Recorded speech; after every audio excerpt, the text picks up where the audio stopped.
കൊച്ചി തീരത്തിനടുത്ത് അറബിക്കടലിൽ MSC Elsa 3 ചരക്കുകപ്പൽ മുങ്ങിയ അപകടത്തിൽ സംസ്ഥാന സർക്കാരിന് കർശന നിർദ്ദേശവുമായി ഹൈക്കോടതി. മത്സ്യസമ്പത്തിൽ ഉണ്ടാകുന്ന നഷ്ടം സാമ്പത്തിക നഷ്ടമായി കണക്കാക്കണം, കപ്പൽ കമ്പനിയിൽ നിന്ന് നഷ്ടപരിഹാരം ഈടാക്കണമെന്ന് ഹൈക്കോടതി വ്യക്തമാക്കി. കപ്പലടക്കം അറസ്റ്റ് ചെയ്യേണ്ടതായിരുന്നുവെന്ന് ഹൈക്കോടതി അഭിപ്രായപ്പെട്ടു. കണ്ണൂർ തീരത്തിന് സമീപം ചരക്കുകപ്പലിന് തീപിടിച്ചതും ഹർജിയുടെ ഭാഗമാക്കണമെന്ന് കോടതി നിർദ്ദേശിച്ചു. വിഷ്ണു സുരേഷ് വിവരങ്ങളുമായി. വിഷ്ണു, ഇതിൽ മത്സ്യത്തൊഴിലാളികൾക്ക് നഷ്ടപരിഹാരം നൽകണമെന്നതടക്കമുള്ള വിശദാംശങ്ങൾ കോടതി പരിഗണിക്കുകയാണ്. കോടതി എന്തൊക്കെ നിർദ്ദേശങ്ങൾ നൽകിയിട്ടുണ്ട്? വളരെ പ്രധാനപ്പെട്ട കാര്യങ്ങളല്ലേ കോടതി ചൂണ്ടിക്കാട്ടിയത്? വിശദാംശങ്ങൾ. അനുജ, TN പ്രതാപൻ നൽകിയ പൊതുതാൽപര്യ ഹർജിയാണ് കഴിഞ്ഞ ആഴ്ച പരിഗണിച്ചത്. അതിന്റെ തുടർച്ചയായിരുന്നു ഇന്ന് കോടതി തുടങ്ങിയ ഘട്ടത്തിൽ തന്നെ ചോദിച്ചത് മറ്റൊരു അപകടം കൂടി നടന്നിട്ടുണ്ടല്ലോ എന്നാണ്. അതിനെ കൂടി ഈ കേസിന്റെ ഈ ഹർജിയുടെ ഭാഗമാക്കാൻ കോടതി നിർദ്ദേശം നൽകിയിട്ടുണ്ട്. ഒപ്പം ഇതുവരെ ഈ അപകടവും ഈ എൽസ 3യുടെ അപകടവുമായി ബന്ധപ്പെട്ട് സ്വീകരിച്ച നടപടികൾ വ്യക്തമാക്കാൻ കോടതി നിർദ്ദേശിച്ചു സർക്കാരിനോട്. ഇത് ഒരു വലിയ സാമ്പത്തിക നഷ്ടം, പ്രത്യേകിച്ച് മത്സ്യ സമ്പത്തുമായി ബന്ധപ്പെട്ട് വലിയ സാമ്പത്തിക നഷ്ടം നമുക്ക് ഉണ്ടാകുന്നുണ്ട്. ആ പശ്ചാത്തലത്തിൽ ആ നഷ്ടം പരിഹരിക്കപ്പെടണം. അത് ഈടാക്കേണ്ടത് ഈ കപ്പൽ കമ്പനിയിൽ നിന്നാണെന്ന് കോടതി വ്യക്തമാക്കുന്നു. അതോടൊപ്പം ഈ അപകടവുമായി ബന്ധപ്പെട്ട് കപ്പൽ കമ്പനിക്കെതിരെ ശക്തമായ നടപടി സ്വീകരിക്കണമെന്ന് കോടതി നിർദ്ദേശിച്ചു. അതല്ല എങ്കിൽ ഇത്തരം അപകടങ്ങൾ തുടർക്കഥയാകാനുള്ള ഒരു സാധ്യതയുണ്ട്. സർക്കാർ ഇതുവരെ സ്വീകരിച്ച നടപടികളൊക്കെ കോടതിയിൽ വിശദീകരിച്ചിരുന്നു. ഒപ്പം സർക്കാരിനോട് ഈ അപകടവുമായി ബന്ധപ്പെട്ട് നമ്മൾ തീരത്തടക്കം ചെലവാക്കിയ പണത്തിന്റെ കൃത്യമായ കണക്ക് കോടതിയിൽ ഹാജരാക്കാൻ നിർദ്ദേശിച്ചിട്ടുണ്ട്. അതടക്കമായിരിക്കും നഷ്ടപരിഹാരവുമായി ബന്ധപ്പെട്ട് മുന്നോട്ട് പോകുമ്പോൾ സഹായകരമാകുക. സംസ്ഥാന സർക്കാരിനും കേന്ദ്ര സർക്കാരിനും ഈ വിഷയത്തിൽ കേസെടുക്കാൻ ഒരു തടസ്സവുമില്ല എന്ന് കോടതി വ്യക്തമാക്കുന്നു. ഇന്റർനാഷണൽ നോംസ് അനുസരിച്ചുള്ള കാര്യങ്ങളൊക്കെ ആണെങ്കിൽ പോലും അതിന് നമ്മളെ സംബന്ധിച്ചിടത്തോളം അതിലൊരു നഷ്ടവും അല്ലെങ്കിൽ അതിലൊരു മറ്റു തടസ്സങ്ങളില്ല എന്ന് കോടതി വ്യക്തമാക്കിയിട്ടുണ്ട്. പാരിസ്ഥിതിക ആഘാതമാണ് ഇതിലൊരു പ്രധാനപ്പെട്ട വിഷയമായി നിൽക്കുന്നത്.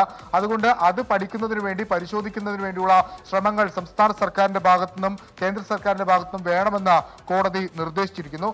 ഏറ്റവും പ്രധാനപ്പെട്ടത് നേരത്തെ നമ്മൾ സൂചിപ്പിച്ചതുപോലെ തന്നെ ഇതിന്റെ നഷ്ടം ഈ കപ്പൽ കമ്പനിയിൽ നിന്ന് ഈടാക്കാനുള്ള നടപടികൾ ആരംഭിക്കണമെന്ന് കോടതി നിർദ്ദേശിച്ചിട്ടുണ്ട്. അതുമായി ബന്ധപ്പെട്ട് ഇതുവരെ സംസ്ഥാന സർക്കാർ സ്വീകരിച്ചിട്ടുള്ള നടപടികളൊക്കെ കോടതിയിൽ ഒരു റിപ്പോർട്ടായി നൽകുമെന്ന് സർക്കാർ കോടതിയെ അറിയിക്കുകയും ചെയ്തു. നേരത്തെ ഈ കഴിഞ്ഞ തവണ ഈ കേസ് പരിഗണിച്ച ഘട്ടത്തിലാണ് ഇതിൽ എന്തെല്ലാം വസ്തുക്കൾ ഉണ്ട് എന്നൊരു ചോദ്യം കോടതി ചോദിക്കുകയും പിന്നീട് സംസ്ഥാന സർക്കാർ അത് പൊതുമധ്യത്തിൽ പ്രസിദ്ധീകരിക്കുകയും ഒക്കെ ചെയ്തത്. വളരെ ഗൗരവമായി തന്നെ കപ്പലപകടത്തെ കോടതി നിരീക്ഷിക്കുന്നുണ്ട്. അതിൽ ഏറ്റവും പ്രധാനപ്പെട്ട കാര്യം മത്സ്യത്തൊഴിലാളികളുമായി ബന്ധപ്പെട്ട് അവർ നേരിടുന്ന പ്രതിസന്ധിയുടെ കാര്യങ്ങളൊക്കെ കോടതി ഇന്ന് പരാമർശിക്കുകയും ചെയ്തിരുന്നു. സമഗ്രമായ ഒരു ഇടപെടൽ, പ്രത്യേകിച്ച് നടപടി അടക്കമുള്ള കാര്യങ്ങൾ ഇതിൽ വേണമെന്ന് തന്നെയാണ് കോടതിയുടെ നിലപാട്. 19-ാം തീയതി ഈ കേസ് വീണ്ടും പരിഗണിക്കും. അന്ന് പരിഗണിക്കുന്ന ഘട്ടത്തിൽ ഈ ബേപ്പൂർ തീരത്തുണ്ടായ, ഈ ബേപ്പൂർ ഉൾക്കടലിലുണ്ടായ അപകടം കൂടി വെച്ചുകൊണ്ടായിരിക്കും കേസ് പരിഗണിക്കുക. കൂടുതൽ കക്ഷികളെ കൂടി ഈ കേസിന്റെ ഭാഗമാക്കുമെന്ന് നമ്മൾ ഈ ഘട്ടത്തിൽ മനസ്സിലാക്കുന്നു. വളരെ ശക്തമായ ഇടപെടൽ ഹൈക്കോടതിയുടെ ഭാഗത്തുനിന്ന് ഈ കപ്പൽ അപകടവുമായി ബന്ധപ്പെട്ട് ഉണ്ടായിട്ടുണ്ട്. സർക്കാരിന് ചില നിർണായകമായ നിർദ്ദേശങ്ങളും കോടതി നൽകിയിട്ടുണ്ട്. ആ നിർദ്ദേശങ്ങൾ അനുസരിച്ചുള്ള റിപ്പോർട്ട് കോടതിയിൽ സർക്കാർ അടുത്ത തവണ കേസ് പരിഗണിക്കുമ്പോൾ MSC എൽസ 3 ചരക്കുകപ്പൽ മുങ്ങിയ അപകടത്തിലാണ് കേന്ദ്ര സംസ്ഥാന സർക്കാരുകൾക്ക് കർശന നിർദ്ദേശവുമായി ഹൈക്കോടതി ഇപ്പോൾ രംഗത്തെത്തിയത്. മത്സ്യസമ്പത്തിലുണ്ടാകുന്ന നഷ്ടം അത് സാമ്പത്തിക നഷ്ടമായി കണക്കാക്കണം, കപ്പൽ കമ്പനിയിൽ നിന്ന് നഷ്ടപരിഹാരം ഈടാക്കണം എന്നുള്ളതാണ് ഹൈക്കോടതിയുടെ നിർദ്ദേശം. കപ്പലടക്കം അറസ്റ്റ് ചെയ്യേണ്ടതായിരുന്നു എന്ന് ഹൈക്കോടതി അഭിപ്രായപ്പെട്ടു. ഒപ്പം തന്നെ കഴിഞ്ഞ ദിവസം കണ്ണൂർ തീരത്തിന് സമീപം ചരക്കുകപ്പലിന് തീപിടിച്ചതും ഹർജിയുടെ ഭാഗമാക്കണമെന്ന നിർദ്ദേശം കോടതി നൽകിയിട്ടുണ്ട്. 19-ാം തീയതി വീണ്ടും കോടതി ഇത് പരിഗണിക്കാൻ പോവുകയാണ്. വളരെ പ്രധാനപ്പെട്ട കാര്യങ്ങളാണ് ഇപ്പോൾ കോടതി പറഞ്ഞിട്ടുള്ളത്. നഷ്ടപരിഹാരം എന്നുള്ള ആവശ്യം അത് മത്സ്യത്തൊഴിലാളികൾക്കുൾപ്പെടെ നൽകണം എന്ന ഹർജി അത് പരിഗണിക്കവെയാണ്. നഷ്ടപരിഹാരം അത് കപ്പൽ കമ്പനിയിൽ നിന്ന് ഈടാക്കേണ്ടതാണ്. ഇത്തരം കാര്യങ്ങൾ എന്താണ് ഈ വിഷയത്തിൽ സർക്കാർ ചെയ്തിട്ടുള്ളത് എന്നതിൻ്റെ വിശദാംശങ്ങൾ സമർപ്പിക്കണം, അത് റിപ്പോർട്ടായി സമർപ്പിക്കണം എന്നുള്ളതാണ് ഇപ്പോൾ കോടതി പറഞ്ഞിട്ടുള്ളത്. ഇതിൻ്റെ കണക്ക് ഇതുവരെ ചെലവാക്കിയത് എത്ര തുകയാണ് എന്നതുൾപ്പെടെയുള്ള കണക്ക് ഹാജരാക്കണം എന്നതാണ് കോടതി പറഞ്ഞിട്ടുള്ളത്. സംസ്ഥാന കേന്ദ്ര സർക്കാരുകൾക്ക് ഈ വിഷയത്തിൽ കർക്കശമായ നിർദ്ദേശം ഹൈക്കോടതി നൽകിയിരിക്കുന്നു എന്നാണ് മനസ്സിലാക്കേണ്ടത്. വിഷ്ണു തുടരുന്നുണ്ട്. വിഷ്ണു, ഇതിൽ ഇപ്പോൾ കഴിഞ്ഞ ദിവസമാണ് സംസ്ഥാന സർക്കാരിന്റെ ഭാഗത്തുനിന്നൊരു നടപടിയിലേക്ക്, ഇത് കേസെടുക്കുന്നത് ഉൾപ്പെടെ നടപടിയിലേക്ക് കടന്നത്. ആ കാര്യത്തിലൊക്കെ എന്താണ് സംഭവിച്ചതെന്നൊരു ചോദ്യം കോടതി ഉന്നയിച്ചോ?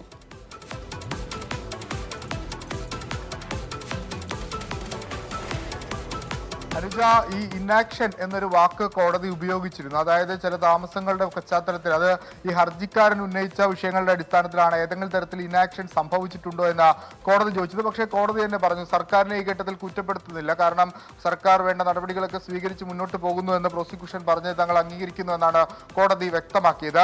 അപ്പോഴും കോടതി ചോദിച്ചൊരു പ്രധാനപ്പെട്ട കാര്യമുണ്ട്. ഈ സിസ്റ്റർ കമ്പനിയെ, അതായത് ഈ സിസ്റ്റർ കപ്പലിനെ അറസ്റ്റ് ചെയ്യാനുള്ള നടപടിയിലേക്ക് അടക്കം സംസ്ഥാന സർക്കാരിനോ അല്ലെങ്കിൽ ഈ കോസ്റ്റ് ഗാർഡിനോ ഒക്കെ കടക്കാനുള്ള അധികാരമുണ്ട് എന്ന് കോടതി ഓർമ്മിപ്പിക്കുകയാണ് ചെയ്തത്.